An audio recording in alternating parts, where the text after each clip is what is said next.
ओम नमः शिवाय, जय महाकाल। आप सबको पता है कि सोमवार की अष्टमी का बहुत ही विशेष दिन आ गया है। विशेष क्यों है? क्योंकि सोमवार की अष्टमी साल में 3 से 4 ही बार पड़ती है, तो बहुत ही सुंदर संयोग है। और अगर आप ये मानते हो कि इस पूरी पृथ्वी पर सबसे ज़्यादा बीमार आप रहते हो या फिर सबसे ज़्यादा कष्ट आपको है ना, तो ये वीडियो आपके लिए है। पूज्य गुरु जी की कथा से सुन के बहुत अच्छे से आपको बताऊँगा। बस आपको इत्र की 5 बूंद लेनी होगी, छोटा सा उपाय करिएगा, जीवन के सारे कष्ट आपके दूर ज़रूर होंगे। ठीक है, कैसे करना इन सभी उपाय को, क्या फायदे हैं, लेकिन उससे पहले बता दूं, इस पूरी वीडियो में हम लोग 3 बहुत ही सुंदर उपाय की बात करेंगे जो कि कल के दिन आप सबको जरूर करने चाहिए। ठीक है, चलो समझते हैं। सबसे पहले इसके फायदे क्या हैं। जो इत्र वाला उपाय है ना, कि अगर आपके जीवन में बहुत ज्यादा कष्ट है, मतलब कि आप ऐसा मानते हो कि ये कष्ट हमारे खत्म हो ही नहीं सकते, तो इस उपाय को करना क्या करना होगा समझो। यहां पर आपको दिख रहा होगा इत्र। हमें वो वाला परफ्यूम नहीं लेना जो फॉग आता है, कोबरा आता है, पता नहीं क्या क्या, वो नहीं लेना। इस तरीके से पूजा पाठ में जो इत्र इस्तेमाल होता है ना, वही इत्र आप सबको लेना होगा। ठीक है, इत्र ले लिया। साथ ही साथ आपको लेना होगा बेलपत्र। कहोगे भैया कितनी बेलपत्र हम लेंगे? तो आपको 5 बेलपत्र लेनी होगी। कितनी बेलपत्र? मात्र 5 बेलपत्र लेनी है। अब वो बेलपत्र कहीं से कटे पिटे हुई ना हो। जो नियम बताऊंगा उस नियम को फॉलो करना बहुत ही ध्यान से। जो आपके पास इत्र है ना, ये जो बेलपत्र की सबसे नीचे वाली डंडी आपको दिखती है, थोड़ा सा ये बेलपत्र की डंडी मेरी छोटी है, थोड़ा बड़ा कर दे रहा हूँ, ये लो। ठीक है, और इसको मैं किसी और कलर से पेंट कर रहा हूँ। जो आपके पास इत्र है ना, जो बेलपत्र की डंडी होती है, नीचे के साइड 5 की 5 बेलपत्र पे लगाएंगे। एकदम नीचे, कहीं और नहीं लगाना, सिर्फ नीचे के साइड में 5 की 5 बेलपत्र पे लगाना। ठीक है, लगा दिया। उन 5 के 5 बेलपत्र को लेके पहुंच जाओगे कहां पर? कहां पे जाओगे? बेल पेड़ के नीचे, जो भी बेल का पेड़ आपके घर के पास में हो। अब यहां पर एक नियम है, ऐसे बेल के पेड़ के पास जाना जिसकी छांव आपके ऊपर पड़े, यानी कि उस बेल पेड़ की जो हाइट हो वो आपसे बड़ी हो, ऐसे बेल पेड़ के नीचे जाना। ठीक है, अब वहीं पे जाके बैठ जाना। एक घी का दिया लंबी बत्ती का पहुंचते ही सबसे पहले लगा देना। कौन सा? घी का दिया लंबी बत्ती का लगा दिया। अभी आपके पास जो 5 बेलपत्र है ना, उस 5 बेलपत्र को बिल्कुल सीधा सीधा एक के ऊपर एक रखते जाएंगे और यहाँ पर आपको 5 नाम भी बोलना है। क्या बोलना होगा? जो पहली बेलपत्र आप रखें बेल पेड़ के नीचे, तो बोलना होगा भगवान शिव का स्मरण करना। किसका स्मरण? भगवान शिव का। जो दूसरी बेलपत्र आप रखोगे वो किसका स्मरण करोगे? भगवान गणेश का स्मरण करके रखना। तीसरी बेलपत्र जो रखोगे किसका नाम लेकर के? भगवान विष्णु का स्मरण करके रखना। जो चौथी बेलपत्र रखोगे किसका स्मरण करोगे? भगवान सूर्य का स्मरण करते रखना। और जो 5वीं बेलपत्र रखोगे वो माँ जगत जननी, माँ जगदम्बा यानी कि माँ दुर्गा का स्मरण करते हुए 5वीं बेलपत्र रखेंगे। यानी कि 5 बेलपत्र 5 भगवान का नाम लेके, जो मैंने बताया, भगवान शिव, भगवान गणेश, भगवान विष्णु, भगवान सूर्य और माता दुर्गा, इनका स्मरण करते हुए एक एक बेलपत्र वहां पर रख देना। हाथ जोड़ करके विनती करना, जो भी आपके जीवन के कष्ट हैं, जो भी व्यक्ति सोमवार की अष्टमी के दिन इस तरीके से उपाय को करता है, सारे कष्ट उसके दूर बहुत जल्दी हो जाते हैं। बहुत ही सुंदर सा उपाय है, बहुत ही प्यारा सा है। सुबह करना चाहो सुबह करो, शाम को करना चाहो शाम को भी कर सकते हैं, कोई इशू नहीं है, कोई दिक्कत नहीं है। समझ में आई क्या बात मेरी? चलो आगे बढ़ते हैं इस वीडियो में। अब हम लोग अपने दूसरे उपाय की तरफ। ठीक है, चलो दूसरे उपाय के सबसे पहले समझेंगे फायदे क्या है, लेकिन क्या करना होगा उससे पहले एक छोटा सा काम। आपके भाई का चैनल है, जिसने अभी तक चैनल को सब्सक्राइब नहीं किया तो जल्दी से चैनल को सब्सक्राइब कर दो, और हाँ, वीडियो को लाइक जरूर किया करिए। ठीक है, हम लोग बात करते हैं अपने दूसरे उपाय की। अब ये दूसरा उपाय किस फायदे में आएगा, सबसे पहले ये समझ लो कि अगर आप काफी दिनों से इसके लिए परेशान है, पशुपति व्रत भी कर लिया, प्रदोष भी करके देख लिया, फिर भी आपकी इच्छा विश बहुत दिनों से अधूरी जा रही है ना, तो इस उपाय को करेंगे। ठीक है, समझेंगे। स्क्रीन पर आपको दिख रहा होगा बेलपत्र, दिख रहा है ना? हमें मात्र चाहिए होगा एक बेलपत्र। इस उपाय को करने के लिए आपको ज्यादा नहीं चाहिए, मात्र एक बेलपत्र लेना। ठीक है, वो बेलपत्र कहीं से थोड़ी बहुत भी कटी नहीं होनी चाहिए। ठीक है,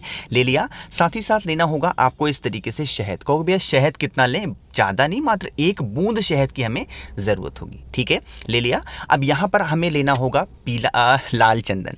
जब लाल चंदन की मैं बात बताता हूँ, हमेशा आपसे कहता हूँ कि इस लाल चंदन के पाउडर को लिया करो, अपने हाथों में रखा करो और थोड़ा सा पानी डाल करके थोड़ी देर तक 10 से 20 सेकंड तक घिसा करो। जितना घिसोगे इस चंदन का महत्व उतना ज़्यादा बढ़ता जाएगा। ठीक है, घिस दिया। अब देखो लेना होगा फिर हमें पीला चंदन। क्या लोगे? पीला चंदन। अब पीला चंदन बहुत लोग कहते हैं भैया हमारे पास अष्टगंध है, इसीलिए फोटो मैंने लगा रखी है कि आप अष्टगंध के फॉर्म में भी ले सकते हैं। ठीक है, ले लिया। अब जो बताऊंगा मेरी बात बहुत ध्यान से सुनना, लगाने के ऊपर है कि कैसे कौन सी चीज़ों को लगाओगे। जो आपके पास लाल चंदन है ना, थोड़ा नियम समझेंगे, हर उपाय एक जैसा नहीं होता, नियम समझेंगे। जो आपके पास लाल चंदन है ना, उस लाल चंदन को नीचे की दोनों पत्तियों पे लगाएंगे। अरे कलर चेंज कर लो वरना आप लोग कंफ्यूज हो जाओगे।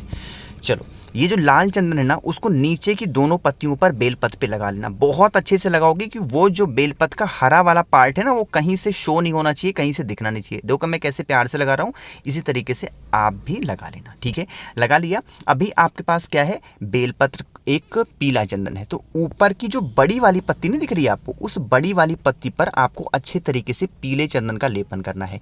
यहाँ पर भी पीले चंदन का ऐसा लेपन करना है कि जो हरा वाला पार्ट है वो कहीं से शो नहीं हो, कहीं से दिखना नहीं चाहिए। देखो कैसे मैंने लगाया, ऐसे आप भी लगाना। अभी आपके पास में क्या है, शहद है। तो शहद को क्या करोगे, जो नीचे की दोनों छोटी पत्तियां होती है और बड़ी पत्तियां होती है, इसके बीच में एक छोटी सी लाइन होती है, उसी जगह पे आपको उस जो शहद है उसको आपको लगाना होगा। ठीक है, इतना लगा दिया। जो अब देखो रखोगे कैसे बेलपत्र को समझेंगे, पकड़ेंगे कहाँ पे, जिस जगह पे आपने शहद को लगाया है ना, उसी जगह पे आपको अपने 2 उंगलियों से पकड़ना होगा। कैसे, जिस जगह पे शहद लगाया है उसी जगह पे आपको अपनी 2 उंगलियों से पकड़ना होगा और लेके चले जाना कहाँ पर, महादेव के शिवलिंग के पास। सुबह जाना चाहो सुबह जाओ, शाम को जाना चाहो शाम को जाओ। ठीक है, पहुंचने के बाद हम सबको पता है कि माता अशोक सुंदरी का स्थान यही होता है, शिवलिंग पे होता है ना, तो इसी जगह पे आपको उस बेलपत्र को रखना होगा। डंडी होनी चाहिए बाहर की तरफ और पत्ती का मुख होना चाहिए महादेव की तरफ। ठीक है, इतना काम कर लिया। उसके बाद उस बेलपत्र को रख देना, अपनी कामना, अपने जीवन के जितने भी कष्ट होंगे उनको कह करके। उसके बाद फेस रखना उत्तर दिशा, नॉर्थ डायरेक्शन, और 1 लोटा शुद्ध जल तांबे के लोटे से श्री शिवाय नमस्तुभ्यम का स्मरण करते हुए महादेव के शिवलिंग के ऊपर समर्पित करना। एक चीज का ध्यान रखना, जब जल महादेव के शिवलिंग के ऊपर समर्पित करो तो पूरा जल मत चढ़ाना, थोड़ा सा जल उस कलश में बचाए रखना। जो थोड़ा सा जल उस कलश में बचा हुआ है, बचा हुआ जल इसी बेलपत्र के ऊपर समर्पित कर देना, अपने जीवन के कष्ट को कह करके। ठीक है, जब आपकी पूजन वगैरह खत्म हो जाए तो ये जो बेलपत्र आपने चढ़ाई है, इस बेलपत्र को यहाँ से उठाएंगे।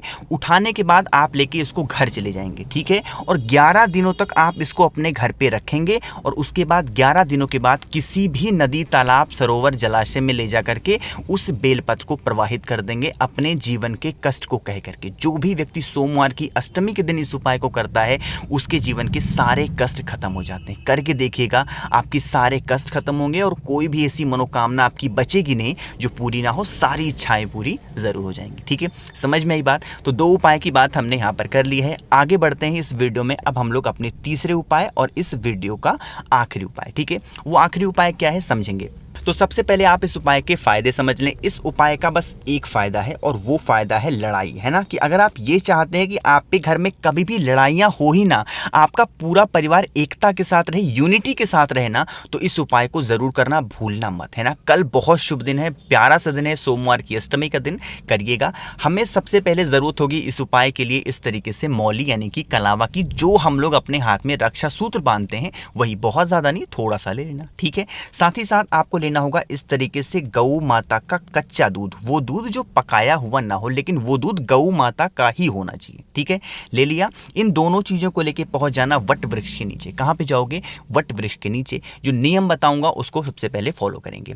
जो आपके पास में कलावा है ना, थोड़ा सा उस कलावा को वट वृक्ष की किसी भी पत्ती, किसी भी टहनी, किसी भी डाली पे बांध देंगे। बहुत ज्यादा नहीं, थोड़ा सा, जहां तक आप पहुंच पाते हैं वहां तक बांध देंगे, अपने घर का नाम और गोत्र बोल करके। ठीक है, पहला काम कर लिया। जो दूसरा काम आपको करना है वो ये करना होगा कि जो आप अपने घर से कच्चा दूध लेके आए हैं वह आपको यहाँ पर वटकेश्वर महादेव के नाम से वट पेड़ के नीचे समर्पित करना। सुबह करना चाहो सुबह करो, शाम को करना चाहो शाम को करो, कोई दिक्कत नहीं है। जो भी व्यक्ति सोमवार के दिन इस तरीके से उपाय को कर लेता है उसके जीवन के सारे कष्ट खत्म होते हैं, उसके घर में कभी भी लड़ाइयाँ नहीं होती, हमेशा प्रेम उसके घर में बना रहता है। ठीक है, बात आई समझ में। तो इस उपाय को जरूर करिएगा। कोशिश तो की मैंने आप सभी को बहुत अच्छा समझाने की, बहुत ही प्यार से समझाने की। तो यहाँ पर हमने 3 उपाय की बात की, अपने अकॉर्डिंग, अपने ज़रूरत के हिसाब से इनमें से कोई सा भी एक उपाय आप कर सकते हैं। ठीक है, तो अगर वीडियो पसंद आती हो तो जल्दी से लाइक कर दें। आपके भाई का चैनल है, जिसने अभी तक चैनल को सब्सक्राइब नहीं किया